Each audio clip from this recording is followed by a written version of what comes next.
Fala, engenheiro civil e arquitetos, tudo bom?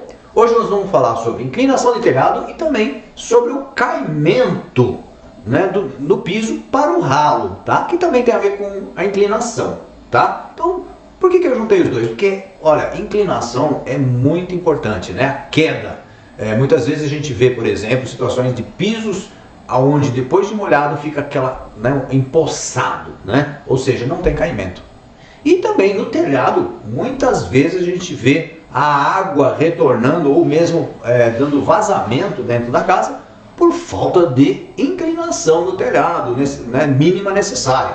Ou seja, né, faz algo muito plano e aí a água retorna e cai para dentro da casa.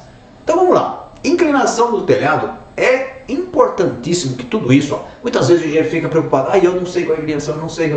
Olha, o fornecedor é que vai te falar, tá? Não tenha preocupação, né? Muitas vezes, né, justamente o engenheiro novo, né, o arquiteto novo fica preocupado e achando que tem que saber de tudo. E não, você tem os fornecedores, cada fornecedor, né? Porque é o seguinte, tem telha cerâmica, tem telha de concreto, tem telhas com dimensões maiores, menores, tem telha de fibrocimento, tem telhas metálicas, né?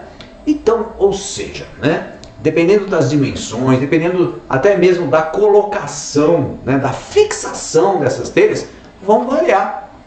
Você, por exemplo, não pode colocar uma situação de uma telha muito inclinada, que são aquelas telhas, né, aquelas inclinações de telhado, né, aonde você tem, principalmente em locais, por exemplo, que tem neve, né, para poder fazer o caimento, para a neve escorregar sobre o telhado, né, inclinações bastante grandes, tá? Agora, você precisa ter uma fixação de acordo para isso. Tem situações onde projetistas, né, arquitetos gostam de fazer praticamente plano. Então, como, né? Qual é o tipo de telha que vai se adequar melhor a essa situação, né? Ou, de repente, não tem nem telha. Simplesmente é uma laje, por exemplo, impermeabilizada, né? Então, tudo isso vai variar. E aí é que você precisa ter essa visão global para poder ver qual é a melhor telha que você vai usar, dependendo da inclinação do seu telhado, ok? Ou ao contrário, você já tem uma telha e aí você vai adaptar, né, a sua construção, a cobertura, né, daquela construção, de acordo com aquela telha, com a inclinação necessária, né, que o próprio fornecedor vai te fornecer, ok? E é importante, então, agora falando, né, também na inclinação dos pisos, para que jogue, né, por exemplo, a água no ralo, ok?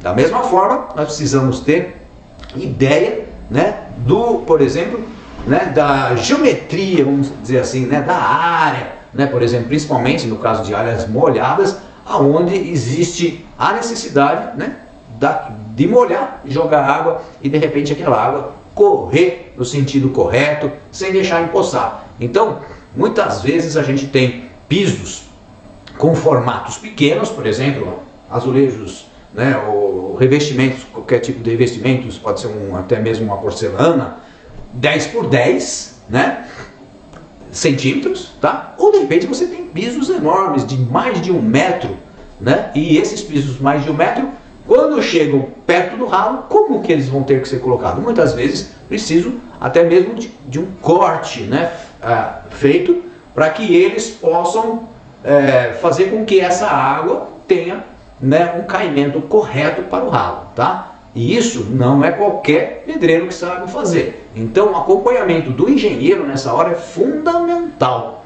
Muitas vezes eu já tive problemas, né, principalmente no início de carreira, onde a gente fala, ó, tem que cair, o caimento é para cá. Agora, não, pode deixar. O pedreiro fala, pode deixar, pode deixar. E aí a obra fica pronta e não pode deixar, mas a água não caiu para o ralo. Não foi direto para o ralo. Empoçou um pouquinho antes. E aí? Né? O cliente não vai falar mais com o pedreiro, ele vai falar, pô, contratei o engenheiro e aconteceu. Então é fundamental que você acompanhe.